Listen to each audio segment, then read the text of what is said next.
근데 오늘 이제 전체적인 본문을 보면은 이제 우리가 의아하게 생각하는 것이 있습니다. 8절서부터 15절까지 가인이 아벨을 죽였는데 결과가 어떻게 나왔냐면은 우리 생각 같으면은 그 아벨을 죽인 가인을 하나님이 즉시 심판하거나 벌을 주셨어야 되는데 분명히 어떤 벌이나 징계 같은 건 내려요. 땅에 너가 이제 땅에서 농사를 짓지만 소산물 내지 아니하리라. 너가 유리하는 자리가 되리라. 뭐 이런 이제 징계와 심판을 내리는 것 같은데 오히려 가인이 내가 죽겠나이다. 나를 만나는 자가 나를 죽일 것입니다라고 얘기를 하니까 하나님께서 가인에게 표를 주사 가인으로 하여금 너 그 표를 보고 너를 죽이지 아니할 것이라는 그런 표징을 보여주십니다. 무슨 그게 의아해요. 아니 하나님이 어떻게 가인이 살인죄를 저질렀는데 가인을 살려두는 그런 표를 주셨나 하는 것입니다. 사실 이 본문 가운데서 그게 가장 이게 포인트예요, 포인트. 근데 이제 우리가 알아야 될 게 사실은 마지막 나온 그 15절에서 하나님이 가인한테 표를 주신 것은 가인을 하나님이 살려주신 게 아니라 가인에 대한 더 혹독한 심판입니다. 왜냐하면은 일단은 이제 첫 번째로 우리는 어떤 사건의 결말을 어떤 식으로 생각하냐 하면은 죽음으로서 다 끝난다고 생각해요. 그래서 우리가 모든 소설이나 뭐 영화 같은 걸 봐요. 드라마를 보면은 누가 어떤 사람이 나한테 악행을 행했어요. 그러면 그 악행을 한 사람한테 복수를 하든지 아니면은 그 사람이 나한테 복수를 당하지 않으면 하여간 어떻게 해서든지 그 사람은 결말이 죽었다. 그리고 그 악행을 당한 사람은 나중에 잘 되게 되었다. 해가지고 악행을 한 사람은 나중에 죽음과 함께 끝을 맺는 게 일반적으로 사람들이 생각하는 모든 생각의 끝입니다. 죽음과 함께 모든 것이 끝나는 거예요. 그러니까 우리가 생각할 때는 이 가인도 심판이라는 게 아벨을 죽였으니까 너 아벨을 죽였으니까 너도 죽어야 된다 하고서 죽음으로서 끝난다고 생각하기 쉽지만은 하나님의 생각은 그렇지 않다는 겁니다. 죽음이 끝이 아니라는 거예요. 그 죽음이 끝이 아니라는 게 어떤 내용에 있어서 죽음의 끝이 아니냐 하면은 아벨이 이 땅에서 하나님께 올렸던 의도 죽음과 함께 끝이 아니고 또한 가인이 아벨을 죽였던 그 살인의 죄도 죽음과 함께 끝나는 게 아니다 그 얘기예요. 죽음과 함께 끝난다면 오히려 그 형벌이 굉장히 작은 거예요.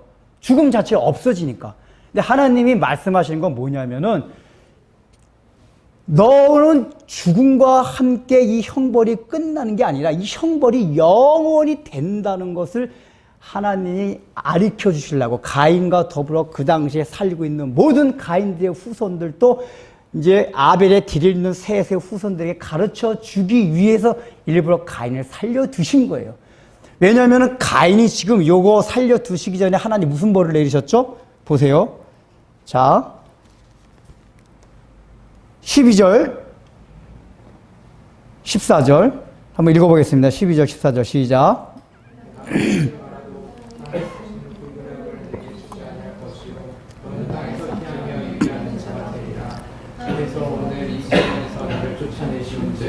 내가 주의 낯을 배웁지 못하리니 내가 땅에서 피하며 유리하는 자가 될지라 물을 나를 만나는 자마다 나를 죽이겠나이다. 자, 첫 번째는 땅에서 아무 효력을 못 낸다 그랬어요. 원래 아담 하와가 범죄한 이후에도 땅에서 엉겅퀴를 낸다 그랬어요. 그렇지만 그때는 하나님이 내가 이마에 땀을 흘려야 소산을 얻으리라 하셔가지고 땀을 흘린 만큼 소산을 얻도록 약속을 해주셨어요. 근데 지금 가인한테는 그나마 너가 땀을 흘려도 소산을 얻지 못하게 하시겠다는 얘기입니다. 그러니까 이 땅을 살아가면서 너가 아무리 이마에 땀 흘리고 노력을 하고 수고를 해도 결국은 너가 이 땅에서 너가 원하는 만큼 그런 소산을 얻지 못하며 살아갈 것이다. 너의 소원대로 너의 마음대로 너의 뜻한 대로 너가 살아가지 못한다. 그런 복을 받지 못한다는 걸 첫 번째 말씀을 했습니다. 그 다음 두 번째는 뭐냐면은 가인이 지금 너가 유리하는 자가 되리라고 했어요. 방황한다 그랬어요. 이 방황한다는 건 왜 방황하냐 하면은 살인한 다음에 가인의 마음에 무슨 마음이 들었냐면 두려움이 들었습니다. 만나는 사람마다 혹시 나를 죽이지 아니할까? 그러니까 두려움이 생겼기 때문에 이제 나중에 16절에 가보면 그 가인이 성을 쌓아요, 성. 이 성이라는 게 뭐냐면은 영적으로는 자기가 위험하다고 생각되는 거, 무서운 거, 두려운 요소들을 방패로 다 치는 게 성이에요. 그러니까 가인이 자기 스스로 성을 쌓는 모습이 16절에 나오는데 그게 왜 그러냐? 자기가 유리하고 방어하는 자가 되었기 때문에 저 멀리 떨어져서 도망가가지고 성을 쌓는 거예요. 그러니까 그 성을 쌓는 가인의 마음에 있었던 건 뭐냐? 두려움과 극심한 공포예요. 여러분 생각해 보세요. 이렇게 경제적으로도 자기 뜻대로 되지 않고 소출을 제대로 얻지 못하면서 그러니까 육신적으로 또 정신적으로도 그는 두려움과 근심과 걱정과 공포를 가지고 살아가야 했어요. 근데 요런 삶이 한 100년으로 끝나버린다면 얼마나 그 형벌이 적겠어요. 근데 이 당시는 몇 살까지 살았죠? 900살 넘게 살았어요. 다 900살 넘게 살았어요. 그러니까 이런 식으로 900살 넘게 사는 게 사실은 가인한테 엄청난 형벌이에요. 그러니까 가인뿐만 아니라 이 당시에 살고 이 당시에는 이미 아담과 이 하와의 후손이 많이 있었기 때문에 가인이 이런 형벌을 받는 걸 살아서 이런 형벌을 받는 걸 계속 지켜보고 있단 말이에요. 아, 그러니까 그걸 통해서 뭘 알게 되냐? 야, 하나님의 형벌은 죽음과 함께 끝나는 것이 아니구나. 그 죽음은 영원한 거다. 그러니까 그 당시에 900살을 살았기 때문에 900살이 영원한 건 아니기 때문에 사람들로 하여금 뭘 느끼겠냐면, 야, 이 형벌이 이렇게 오래 가는 것이구나 하는 걸 통해 가지고 죽음과 함께 끝나는 것이 아니냐, 그 형벌의 영원성을 얘기하는 겁니다. 또 반대로 아벨의 의도 영원히 간다는 걸 말씀해 주고 있습니다. 지금 성경에서 뭐라고 말하냐면 아벨의 피가 내 땅에서 소리친다고 얘기하고 있습니다. 이 얘기는 지금 아벨이 들려지는 하나님께 들려진 의가 영원토록 계속 간다는 얘기예요. 그래서 하나님께서는 이걸 통해 가지고 죽음과 함께 형벌이 끝이 아니다. 이걸 먼저 보여주셨습니다. 그러니까 우리도 그걸 생각해야 돼요. 우리가 이 땅을 살아가면서 죽음이 끝이라는 사고방식을 갖게 되면 어떤 생각이 있냐면은 악한 사람이, 예수를 잘 안 믿는 사람이 잘 되는 것 때문에 실망을 하게 돼요. 왜요? 살아있는 동안에 그 사람이 잘 산단 말이에요. 근데 중요한 건 뭐냐면은 우리가 상을 받는 거나 그들이 형벌 받는 거는 살아있을 때 고통을 받고 살아있을 때 상급받는 그게 아니라 영혼과 관계된 거다, 그 얘기예요. 그러니까 악한 사람들이 이 땅에서 잘 되는 것 때문에 실망하거나 좌절하거나 시리에 빠지지 말라, 그 얘기예요. 이 기사를 통해서. 죽음과 함께 끝이 아니라는 얘기예요. 그 사람들이 쉽게 말하면 죽었다, 멸망받았다, 눈에 보이는 거로. 그거로 인해서 우리가 기뻐할 필요가 없다, 그 얘기입니다. 그러면서 또 한편으로는 이 표라는 게 뭐냐면 원어상의 징조, 기호, 그런 겁니다. 근데 여기서 7배나 더하리라 그랬는데 7배라는 건 성경에서 완전 씁니다. 완전. 그러니까 7배 그 뜻이 하는 게 아니라 완전한 거. 그러니까 이 얘기는 뭐냐면은 여기서 7배나 벌을 받으리라 하는 얘기는 뭐냐면은 가인은 절대로 죽임을 당하지 아니한다는 것을 이런 식으로 표현한 거예요. 그러니까 가인이 이마에 표를 받았기 때문에 절대로 죽임을 당하지 아니한다는 걸 이렇게 표현한 겁니다. 그런데 여러분들 보세요. 이때 지금 가인의 후손이 많이 있었습니까? 셋의 후손이 많이 있었습니까? 요 당시는 가인의 후손, 그러니까 셋은 나중에 태어났고 아벨이 죽은 다음에 태어났고, 요 당시에 가인이 만난 사람들은 다 누구냐면은 가인과 같은 계열에 있는 사람들이에요. 나중에 경건한 후손들은 셋을 통해서 다시 나옵니다. 그러면 결국은 가인과 같은 계열의 사람들을 만날 때 죽지 않는다는 얘기는 뭐냐면은 하나님이 가인한테 딱 이마에 딱 표를 보여준다. 야, 저 사람도 너희와 같은 동정이다. 이걸 보여주는 거예요. 그러니까 우리는 지금 가인이 살인을 했으니까 가인만 살인한 사람이다라고 생각을 해요. 근데 지금 여기 가인이 하나님한테 따지는 걸 보십시오. 저희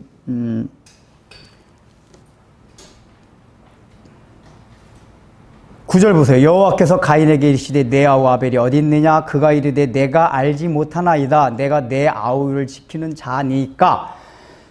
지금 하나님께서는 이미 그가 아벨을 죽인 걸 아시고 그걸 물어보신 거예요. 근데 이 가인은 뻔뻔하게 내가 아벨을 지키는 자입니까? 라고 오히려 뻔뻔하게 얘기를 해요. 그리고 나중에 하나님이 형벌을 내렸을 때도 이거 나한테 너무 힘든 형벌입니다. 왜 사람 하나 죽인 거 가지고 나한테 이런 형벌을 내리십니까? 라고 가인이 얘기를 해요. 이 얘기는 무슨 얘기냐면 가인의 마음속에 살인을 저질러 놓고도 양심의 가책이 별로 없었다는 얘기예요. 그러니까 우리가 생각하듯이 사람 죽였으니까 엄청난 양심의 가책을 받았을 것이다 라고 생각하지만은 실제로 가인은 그런 양심의 가책이 없었어요. 근데 여기 지금 8절에 보면 가인이 그의 아우에게 말하고 그들이 들에 있을 때에 라고 할 때, 들에 있을 때에 이게 원어상에는 데리고, 고의적으로 데리고 나가란 얘기가 이게 첨가가 돼 있습니다. 우리말 빠졌는데. 그러니까 가인이 아벨을 죽인 거는 욱하는 마음에서 죽인 게 아니라 의도적으로 고의성을 가지고 들에 나갔다는 얘기가 뭐죠? 다른 사람이 안 보는 데서 죽이려고 고의성을 가지고 아벨을 데리고 나가가지고 처음에 죽인다고 얘기한 게 아니라 무슨 다른 얘기를 해가지고 데리고 나가서 죽였다는 얘기예요. 그러니까 고의성이 있었다면 더군다나 살인죄 중에서도 굉장히 악한 살인죄인데도 불구하고 가인이 전혀 양심의 가책을 받지 못합니다. 오히려 따져요. 이게 이제 뭘 얘기하냐면은 이게 여태까지 마이크 안 됐던 거예요?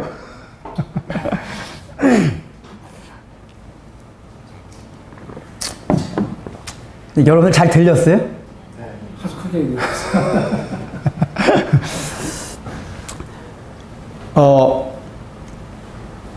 우리는 살인하면 직접적으로 칼로 찔러 죽인 것만 이제 생각을 해요. 근데 원래 성경에서 살인의 원리가 뭐죠? 남을 미워하거나 나가라 하는 것도 살인죄예요. 원래 하나님 생각하는.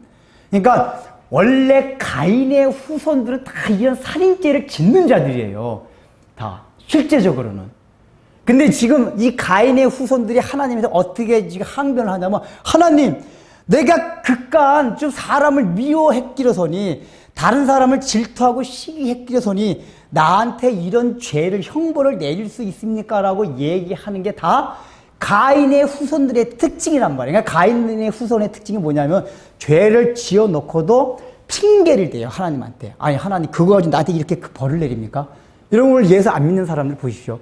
무슨 그런 하나님이 다 있냐. 사람이 다 그럴 수 있는 거지. 그런 거 가지고 하나님이 이렇게 사람에게 형벌을 내린다면 그런 하나님 나쁜 하나님이다 라고 얘기를 해요. 이게 바로 가인이 가졌던 마음이에요. 그러니까 이때 가인이 가졌던 마음은 지금 오늘날 우리가 남을 미워하거나 시기하고 질투하는 정도로만 생각을 한 거예요. 그래서 따진 거란 말이에요. 근데 이제 레위서나 민수기서에 가보면 도피성제도라는 게 있습니다. 도피성제도는 뭐냐면 레위 지파가 성읍이 48개가 있었는데 그 48개 가운데 6개 성읍에 도피성이라는 걸 둬요. 그래가지고 살인죄를 저지른 사람 가운데서 고의로 살인을 안 저지르고 무의식 가운데 아니면 그냥 갑자기 싸우다가 하여간 이제 그렇게 갑자기 사람을 죽인 사람에 한해서는 도피성으로 피하면은 그 사람이 거기서 살인죄로 이렇게 죽임을 당하지 아니하고 그 레위 지파와 함께 살면서 레위 지파가 될 수가 있는 율법을 하나님께서 명하셨습니다. 이 율법을 통해서 하나님이 가르쳐 주고자 하는 게 뭐냐면은 누구든지 고의적인 살인을 저지르지 아니한 사람들은 도피성 안에 들어와서 레위 지파가 될 수 있다는 것을 말합니다. 그렇다면 도대체가 고의적인 살인죄는 뭐고 고의적이지 않은 살인죄는 무엇이냐라고 이제 생각할 때 우리가 오늘날의 살인죄 개념을 생각하면 이해가 안 돼요. 아니, 그럼 도대체가 고의적으로 안 지었으면 다 도피성과 레이지파라는 건 뭐냐면 오늘날 우리 예수 믿는 성도나 똑같은 말이에요. 제사장들이란 말이에요. 하나님의 자녀가 될 수 있다는 얘기예요. 아니, 그러면 사람 죽이고 나서도 고의로만 안 죽였으면은 그렇게 된 거냐? 라고 생각하는데 율법에서 말할 때 고의성과 고의성이 없는 건 뭘 뜻하냐면은 고의성이 있다는 건 이 창세기에서 말한 하나님한테 항변하는 죄를 말해요. 그러니까 살인죄를 저질러 놓고도 하나님, 내가 그깟 살인죄를 저질러 놓고서니 왜 나한테 회개하라고 합니까? 나한테 그런 형벌을 내립니까? 라고 한 게 살인을 할 때 고의성을 가지고 살인을 저지른 사람들의 마음의 태도란 얘기예요. 그래서 도피성 제도에는 고의성으로 사람을 죽인 사람은 도피성에 못 들어가게 하고 그렇지 않은 사람만 거기에 들어가게 한 거예요. 이 얘기는 뭐죠? 이 죄를 짓고도 하나님께 항변하는 마음이 뭐냐면 회개치 아니하는 마음이에요. 그리고 죄를 지었지만, 그러니까 무의식 중에 사람을 죽인 사람들의 특징이 뭐냐면은 누가 지적을 했을 때 맞아요, 내가 살인죄를 저질렀습니다, 나는 그런 죄입니다 하고 회개할 수 있는 마음, 하나님이 그걸 지적해 줬을 때에 거기에 대해서 하나님 앞에 굴복하는 상태가 고의적으로 아닌, 그러니까 고의가 아닌 살인죄란 말이에요. 그 살인죄만 국한되는 게 아니라 모든 죄에 있어서 인간의 태도를 말하는 거예요. 즉 죄를 지었음에도 불구하고 하나님 앞에 나갔을 때 하나님, 나는 참 죄입니다 라고 굴복하는 게 바로 고의적이 않은 태도로 살인죄를 지어가지고 도피성에 들어가는 걸 말해요. 그러니까 사실은 레위기 민수기에 나온 도피성 제도가 예수 그리스도의 피를 통해서 우리가 구원받는 것을 상징적으로 보여주는 제도입니다. 근데 왜 살인죄를 통해서 했냐면 이게 거기서 고의적인 살인죄와 고의적이 아닌 살인죄는 오늘 나온 이 본문과 연관이 돼 있는 거예요. 거기서 고의적이다 하는 얘기는 바로 항변하는 거예요. 항변, 하나님한테. 그러니까 도무지 회개할 마음이 없는 거예요. 우리 세상 사람들 보십시오. 세상 사람들, 예수를 믿지 아니하는 사람들의 태도가 다 그거예요. 지금 그깟 죄를 짓기서 하나님이 지옥에 보내냐고, 그런 하나님이 어딨냐 라고 항변을 해요. 이 자체가 악이에요, 악. 그러니까 가인은 사람을 죽인, 그러니까 하나님이 회개하길 기다렸어요. 사람을 죽인 그 자체보다도 죽였다는 사실을 가지고 하나님 앞에 굴복하지 않은 게 사실은 더 큰 문제였단 말이에요. 가인이 그 문제예요.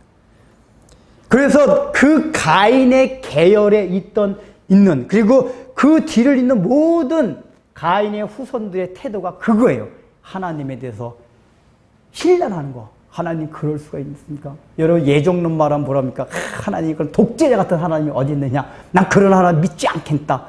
근데 그게 스스로 자기가 죄인이라는 거를 증거하는 거예요, 사실은. 우리가 부터 하나님, 그런 하나님이 어디 있느냐?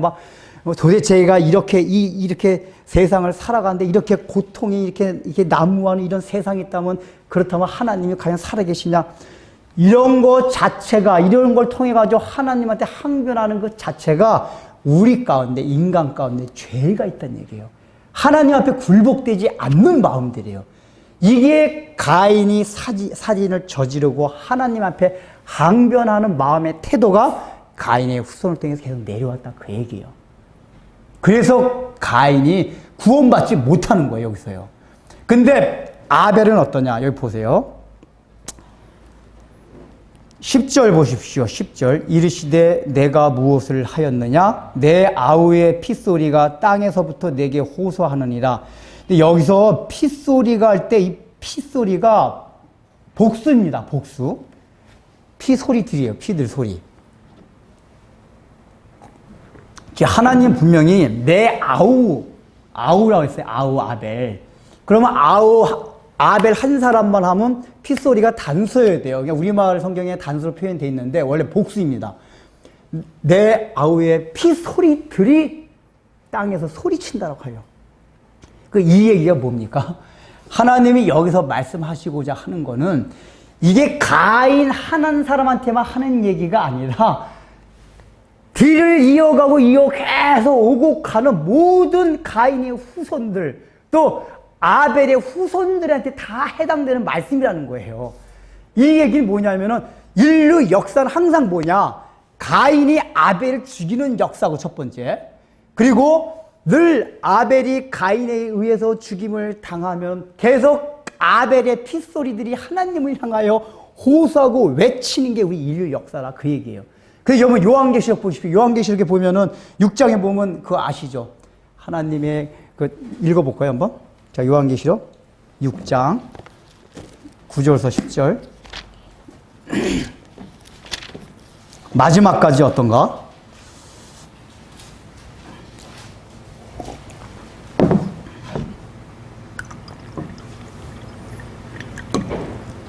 자, 한번 읽어보겠습니다. 시작.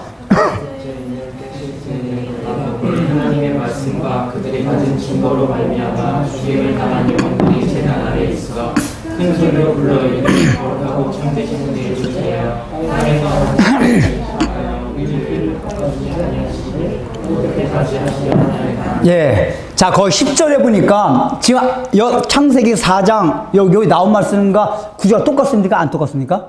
똑같아요. 여기서 심판하여 우리의 피를 갚아주지 아니하시기를 어느 때까지 하시어 하나이까. 그러니까 이게 뭐예요? 예수님 재림할 때까지 계속해서 이 핏소리들이 탄원한다 그 얘기예요. 그 어떤 사람들이요? 하나님의 말씀과 그들이 가진 증거로 말미암아 죽임을 당한 영혼들. 아벨이 왜 죽임을 당했습니까? 믿음 때문에. 그러니까 믿음 때문이라는 건 뭐냐면은 하나님의 말씀을 증거한 거예요. 쉽게 말하면 이 제사 드리는 행위를 통해서 아벨이 하나님 말씀을 증거한 거라면 지난주에 잠깐 설명드렸잖아요. 이게 하나님의 말씀에 대한 선포예요. 선포. 그 하나님의 말씀에 대한 선포가 가인한테는 어떻게 된 거예요? 심판이 된 거란 말이에요. 심판이. 그러니까 이 인류의 역사는 건 뭐냐? 하나님의 말씀을 증거하는 사람들. 이게 아벨의 후손들이에요. 근데 또 어떻게 돼요? 이 증거하는 사람들을 계속 가인의 후손들이 죽여왔고 또 계속 죽이고 있고 예수님 재림하실 때까지 죽일 것이다. 이게 바로 인류가 앞으로 이어져 갈 역사입니다. 근데 여러분 이 특징을 잘 생각하셔야 돼요. 아벨이 어떻게 된다 그랬죠? 가인의 후손한테 늘 죽임을 당해요. 그러니까 죽임을 당한다는 얘기는 실제적인 육체적인 죽임을 당한다는 얘기도 할 수 있지만은 보네포가 얘기했듯이 살아있는 순교자. 그러니까 보네포가 그런 얘기를 했어요. 죽는 순교보다 사는 순교가 더 힘들다. 그걸 이제 녹색 순교라고 하죠. 이게 죽는 순교는 확 피가 나니까 적색 순교. 이게 살아서 하는 순교는 이게 살아서 평화 시대를 살아가면서 당하는 순교는 녹색 순교. 녹색 순교가 더 힘들다. 왜 그래요? 이 평화로운 아무 일 없는 그런 세상 가운데서 안 믿는 사람들이 우리를 조롱하고 조소하고 핍박하고 못살게 굴고 비난하고 이러는 게 사실 더 힘들다 그렇단 말이에요. 차라리 죽어버리면 끝나요. 근데 살아서 죽는 거 못지않은 더 큰 괴롭힘을 당한단 말이에요. 그래서 바울도 얘기했잖아요. 무릇 경건하게 살고자 하는 자는 핍박을 받으리라. 그러니까 여러분들 오늘날 우리 그리스도인들이 핍박이 없다. 세상 사람들로부터 아무 비난이 없다. 그러니까 예수 잘못 믿어서 오늘날의 기독교가 욕먹는 그런 비난 말고 정말 경건하게 살고자 힘쓸 때 오는 비난과 조소가 있어요. 비아냥거림들이 있습니다. 근데 오늘날 우리 그리스도인들이 그런 건 없고 오히려 말씀대로 못 살아가지고 오는 조소거리만 있어요. 여러분들이 말씀대로 살기 때문에 당하는 핍박이 있습니까? 우리 어릴 때만, 그러니까 6.25 때, 일제시대 때, 그런 때 그런 막 핍박이 굉장히 많았던 시대예요. 그런 걸 많이 들었어요. 막 환난과 핍박 중에도 막 그런 찬양 부르면서 기뻐하고 핍박받는 것을 인하여서 막 신앙이 더 막 강건해지고 그런 시대에 살았습니다. 그러나 오늘날에 누가 예수 믿는다고 잡아 죽이는 사람이 있어요? 없어요. 예수 믿는다고 감옥에 안 보냅니다. 그러니까 오늘날 핍박이 뭐죠? 평안한 시대. 여러분 말씀해 보세요. 분명히 경건하게 살고자 하는 자는 어느 시대나 핍박을 받게끔 돼 있습니다. 그럼 오늘날 같은 시대 때 법적으로 이 신앙의 자유가 허락된 때 당하는 핍박이 뭐예요? 뭐라고 생각하십니까? 여러분들? 세상 사람들, 가인이 바라볼 때 아벨을 왜 죽였습니까? 저 사람의 제사 방식이 이해가 안 되는 거예요. 시기 질투가 나요. 그러니까 세상 사람들이 바라볼 때는 아니 쟤네들은 아무것도 없고 가진 것도 없고 그러니까 뭔가 자기네들과 다르게 살아가지 그럼에도 불구하고 기쁘고 즐겁게 살아가요. 근데 알아야 될 게 우리가 가진 것도 없고 권력도 없고 아무것도 없는데 기쁘게 살아가면은 택함 받은 백성들은 그걸 보고 야 과연 저 사람들한테 뭐가 있다 하고 예수 믿는 동기가 돼요. 근데 가인의 후손, 가인의 계열에 있는 사람들은 그걸 보고 우리를 핍박하게 돼요. 도대체 저놈들은 뭐 하는 놈이냐. 그러니까 시기하고 질투를 해요. 저런 별나라에서 온 놈 같으냐고. 계속 그런단 말이에요. 그러니까 우리가 경건하게 하나님 말씀을 선포하면서 이 믿음을 그리스도의 복음을 선포하게 되면은 반드시 가인 계열에 있는 사람들한테 오는 조소가 있게 돼요. 그게 가까운 건 가족부터. 그 예수님이 그런 말씀하셨잖아요. 내가 평화를 주러 온 것이 아니라 검을 주러 왔노라. 예수님 말씀은 막 헷갈릴 때가 많아요. 우리 성경의 원리도 가정의 평화를 강조하는데 검을 주러 왔다는 거예요. 이 얘기가 뭐죠? 맨 처음에는 이 복음이 가정이 전체가 복음화 되지 않았을 때는 이 복음으로 인해 가지고 그 가정에 전쟁이 일어난다는 얘기예요, 사실. 근데 그 전쟁이 치고받는 그 전쟁이 아니라 네가 내가 더 높은 자리에 올라가냐 더 편하게 사냐 하는 전쟁이 아니라 복음 때문에 그 사람들이 이해하지 못해가지고 시기하고 질투하고 핍박하는 그런 전쟁이 있다 그 얘기예요. 그것이 가정뿐만 아니라 직장에서 사회에서 전 영역에서 일어나게 돼 있어요. 근데 오늘날 우리 그리스도인들이 그런 핍박이 없어요. 오늘 우리가 부른 찬송가대로 주도 욕을 당했으니 나도 욕을 당했네. 이런 마음가짐이 없어요. 우리는 어떤 생각이냐? 주가 욕을 당했으니 나는 영화를 받으며 살겠네. 이런 식으로 생각한단 말이에요. 근데 그게 아니에요. 이게 역사가 뭐냐면 늘 가인의 후손이 아벨의 후손을 죽이는 거예요. 그러니까 피소리, 마지막 유황신이 이 피소리. 이게 순교자만 말하는 게 아니에요. 이 역사를 살아가서 이 믿음을 증거하다가 고난을 받은 모든 성도들 다 말하는 거 요한계시록에서 말하는 게요. 이게 말이다. 그 핏소리가 들린단 말이에요. 다시 이제 창세기 넘어와서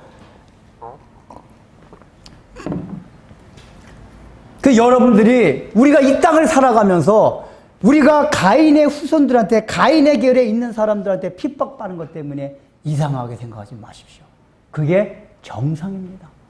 또 그걸 당해야 돼요. 그걸 아픔으로 생각하지 마십시오. 그 녹색 순결 당하는 거, 야, 내가 아벨의 계열에 있는 사람이구나. 내가 그래도 믿음을 증거하고 있구나. 아벨과 같이 믿음으로써 이 믿지 않는 사람들한테 심판을 선포하고 있구나. 그러니까 그걸 들을 때 이 사람이 깜짝깜짝 놀라는 거란 말이에요. 이 믿음이 선포될 때. 적어도 우리는 세상 사람들을 볼 때는 아주 이상한 사람들로 보이는 면이 있어야 돼요. 저들은 별나라에서 온 놈들이다. 이상한 나라에서 왔다. 이런 생각을 줘야 돼요. 맨날 같이 얘기하는데 가치관과 의식이 맨날 짝짝꿍되고 이런 문제가 있는 거예요. 그 사람은 맨날 얘기하는데 얘기 안 통해. 이게 돼야 돼요. 그렇다고 우리가 그 사람들하고 안 친하게 지내 그게 아니에요. 얘기는 안 통하는데 그 사람들이 볼 땐 또 뭐예요? 빛과 소금이 돼야 돼요. 빛과 소금이. 이해를 잘하셔야 돼요. 이해는 안 나는데 시기하고 질투는 나는데 또 빛이 되고 소금이 돼야 돼요. 이 빛과 소금이라는 건 결국 왜 빛과 소금이 돼야 되냐면은 이 빛을 바라보고 올 택자가 그 안에 있기 때문에 그래요.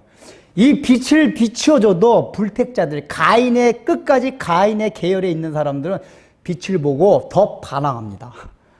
택자들만 그 빛을 볼 때 탁 오게 돼 있어요.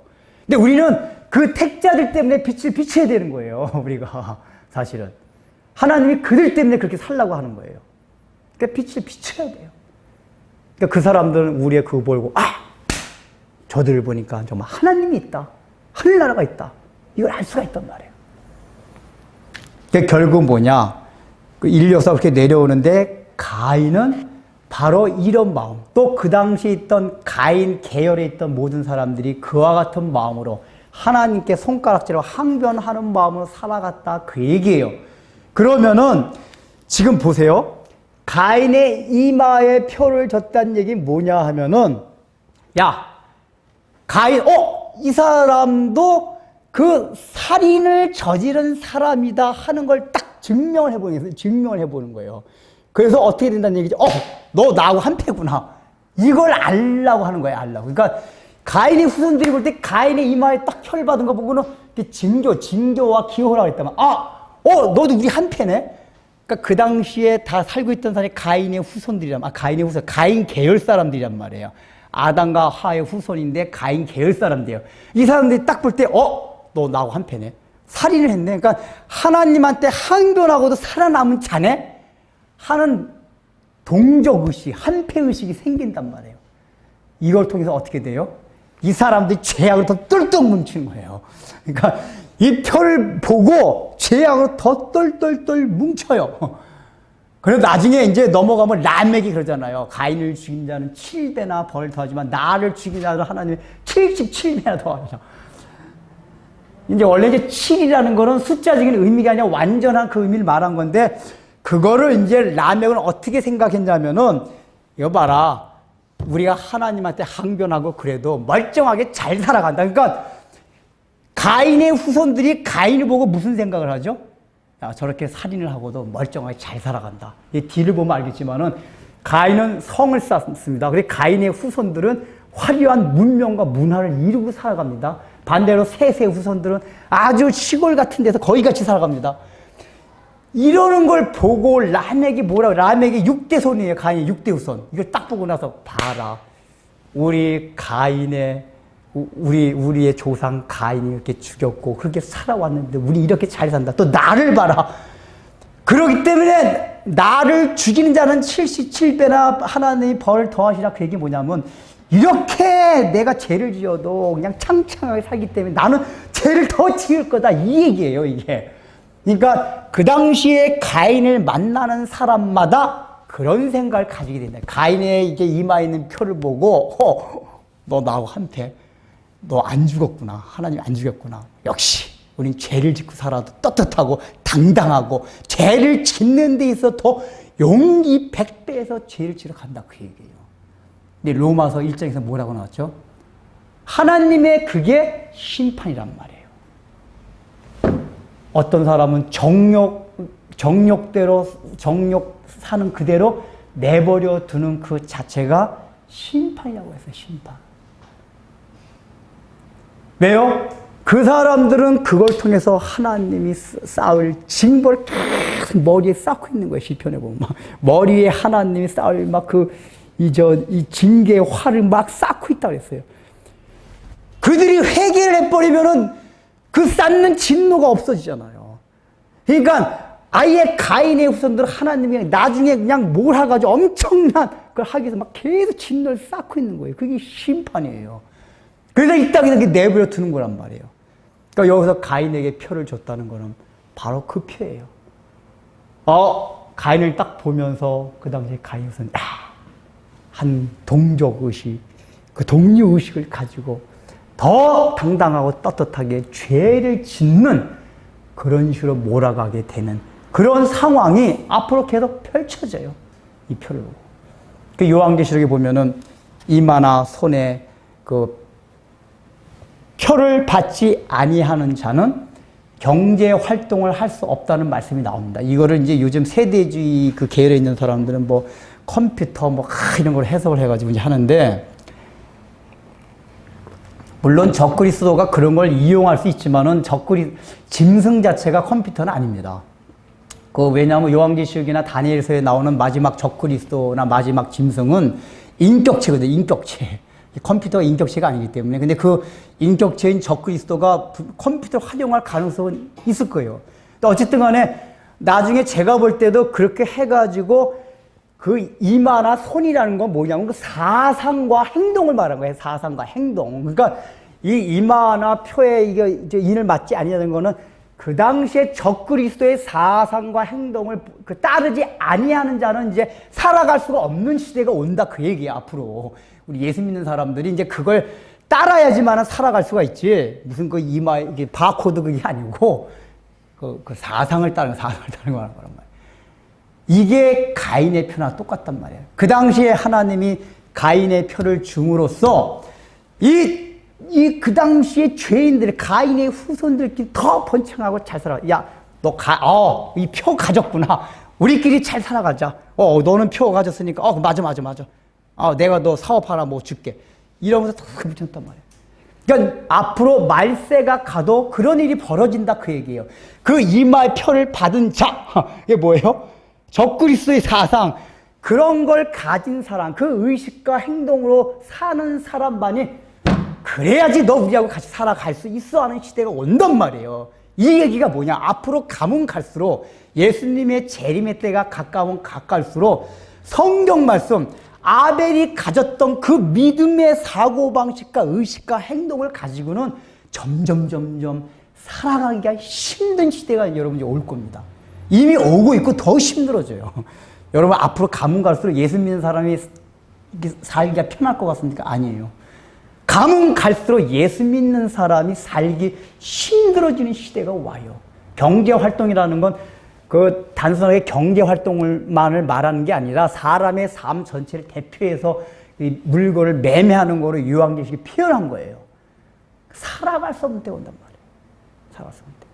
그래서 많은 사람들이 결국은 이마에 표를 받는 거예요. 표를. 가인의 표를. 짐승의 표를 받는 거예요. 왜요? 먹고 살아가기 너무 힘드니까. 그 사상을, 삶을, 의식을 가지고 따라가게 돼요.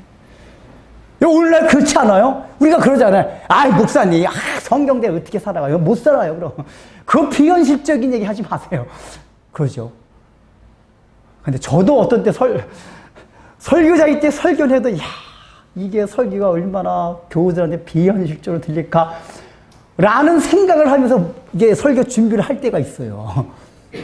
설교자인데도. 그러니까 이 얘기가 뭐냐? 이미 우리들 사고방식 속에는 성경은 성경이고 세상을 살아가는 방식은 세상을 살아가는 방식을 따로따로 구분해놔요. 그러니까 이게 성경대로 살아가는 방식은 그냥 교회 안에 왔을 때만 그런 거고 세상을 살아갈 때는 짐승이 주는, 가인의 후손이 주는 그 사상과 의식과 행동을 가지고 살아가기 원해요. 왜요? 그래야지만 이 땅을 살아가. 여러분, 우리 딱 생각해봐요. 우리 자녀들한테 그렇게 가르쳐요. 맞고 들어오면 우리 뭐라고 성질내요. 너 왜 맞고 들어와? 아빠 돈 많으니까 패고 와. 그렇잖아요. 근데 여러분, 우리 그리스도의 삶의 방식이 뭐예요? 사실은 맞고 오는 게 우리 삶의 방식이에요. 지는 게 우리 삶의 방식이에요. 이 믿음의 방식대로 살면 정말 살기 힘들어요. 왜요? 이 세상에 우리를 가만 놔두질 않아요. 그걸 알아줍니까? 그냥 착한 사람은 알아줍니까? 아니에요. 객관적으로는 착한 거 좋다 그러는데 착한 사람을 이용하는 게 이 세상이에요. 그러니까 시대가 악하면 악할수록 착한 걸 이용을 해요. 그러니까 착하다는 걸 객관적으로 좋다고 하지만 자기 가족이, 내 남편이, 내 아내가 그렇게 하면, 야, 너 그렇게 해가지고 이 험난한 사람 어떻게 살아가겠냐? 이런단 말이에요, 우리가. 이미 그런 사고방식이 다 물들어가고 있는 거예요, 우리가. 이 점점 심해질 거예요. 심해져. 마지막 때가 가면 그게 아주 극도로 심해, 극도로. 이게 이제 극도로 심해지면 그때 예수님이 재림하시는 거예요. 예수님이 뭐라고 말씀하셨죠? 내가 올 때에 믿음이 있는 자들을 보겠느냐. 우리가 생각할 땐 예수님이 말세가 가면 가서 뭐 복음이 왕성하고 뭐 그 찬양에 나오듯이 그 뭐죠, 우리 청년들. 물이 바다 덮은 같이 온 세상에 뭐 주의 영광이, 맞아요. 주의 영광이 가득해요. 근데 그 주의 영광이라는 게 이 교회가 성장한다는 얘기가 아니에요. 하나님의 이제 공의와 사랑, 그게 딱 드러나. 아벨의 후손들 통해서 사랑이 극명하게 드러나고 가인의 후손들 통해서 마지막 심판, 하나님의 공의가 그 극명하게 딱 드러나는, 그게 하나님의 영광이 가장 크게 드러나는 거예요. 그게 어떻게 이제 와요? 악은 악대로 성해지고 의인은 의인대로 딱 해가지고 완전히 딱 분리가 될 때 그게 완전히 드러나는 거란 말이에요. 그러니까 교회가 뭐 왕성해지고 무슨 이 교회가 왕성하리라 그 얘기는 숫자를 말하는 게 아니라 그 교회를 통한 하나님의 영광이 나타난다 그 얘기예요. 예수님이 분명히 말씀하신 거는 때가 가까우면 가까울수록 믿음이 있는 자를 찾아보기가 힘들겠다고 말씀하세요. 왜요? 믿음대로 살아가는 게 너무 힘들어요.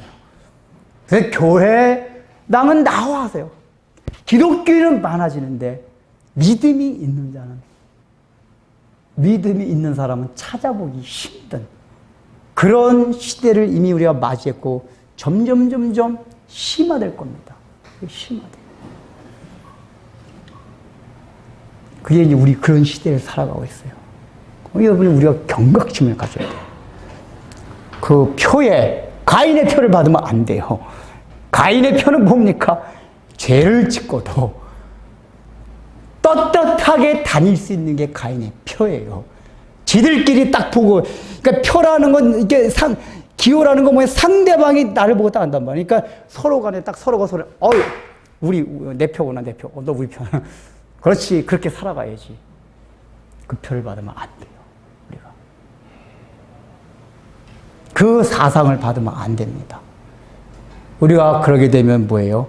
우리는 아벨의 계열에 못 들어갈 수 있다고 해요. 마지막 요한계시록에 나오는 그 두 제단 사이에서 나오는 피스토리가 호소하는 거기에 우리가 끼지 못할 수도 있단 말이에요. 거기에 끼어야 돼요. 예수님도 뭐라고 말씀하셨습니까? 아벨의 피로부터 사가랴의 피까지 신원한다. 사가랴라는 건 예수님 때 그 죽은 그 사람을 말해요. 예수님 그 시대 전에. 예수님 때까지. 그러니까 이 피는 계속해서 이렇게 내려오는 거란 말이에요. 그래서 오늘 이 본문을 통해 가지고 우리가 그냥 흔히 생각했듯이 그죠? 하나님이 가인이 왜 안 죽였을까? 이런 관점으로는 보지 마십시오. 오히려 가인을 죽이지 아니하신 거는 그 죄가 죽음으로 함께 끝나는 것이 아니라 영원하다는 것을 보여주면서 또한 우리 이 땅을 살아가면서 그들이 번창할지라도 그래서 그들이 서로 그 가인의 표를 보고 안심을 하고 가인을 죽이지 않으면서 또 동적의식이 보니까 죄에 대한 동적의식. 이렇게 이게 죄는 뭐든지 뭉칠수록 강해요. 더 뭉쳐가지고 죄 짓는데 더 용감해지고 그 날로 악을 그래서 악을 막 노아 때까지 보면 악이 더 커져요. 막 그냥 날로 악이 더 커진단 말이에요. 그렇게 살아가도록 하나님이 그 표를 준 거예요. 기회를 줬어요. 그게 심판이었어요. 그리고 아벨은 뭐죠? 가인한테 죽임을 당하는 거예요. 죽임을. 이 땅을 가인 죽이면서 살려고 하지 마세요. 여러분 세상 사람들한테 세상 사람들 죽이면서 우리가 그들을 상처를 주고 그렇게 살지 마세요. 예수 믿는 사람들은 상처를 받고 손해보고 그냥 그렇게 타고난 사람들이 우리들이에요. 참 이런 말 하기 참 힘들어요. 우리 그렇게 살고 싶지 않잖아요. 우리 그렇게 타고난 사람들이에요. 믿음을 증거하다가 예수 믿는 것이 무엇이다?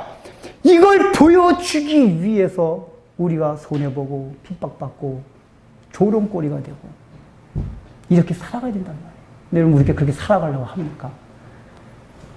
지금도 이 땅에서 아벨의 핏소리가 들려옵니까? 여기저기서 하나님이 오늘 이 시대를 향해서는 아벨의 핏소리가 아무 데서 안 들리는 것 같아요.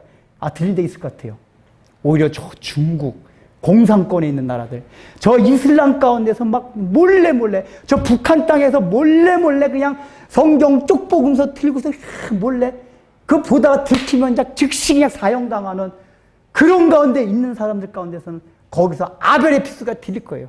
하나님이 거기서 들려오는 아벨의 핏소리 때문에 계속해서 뭐예요?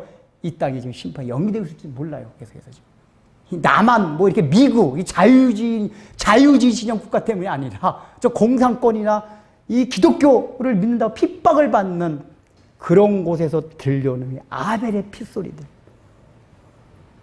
그 음성 때문에 하나님 오늘도 계속해가지고 이 역사를 지금 이끌어가고 있는지 모릅니다.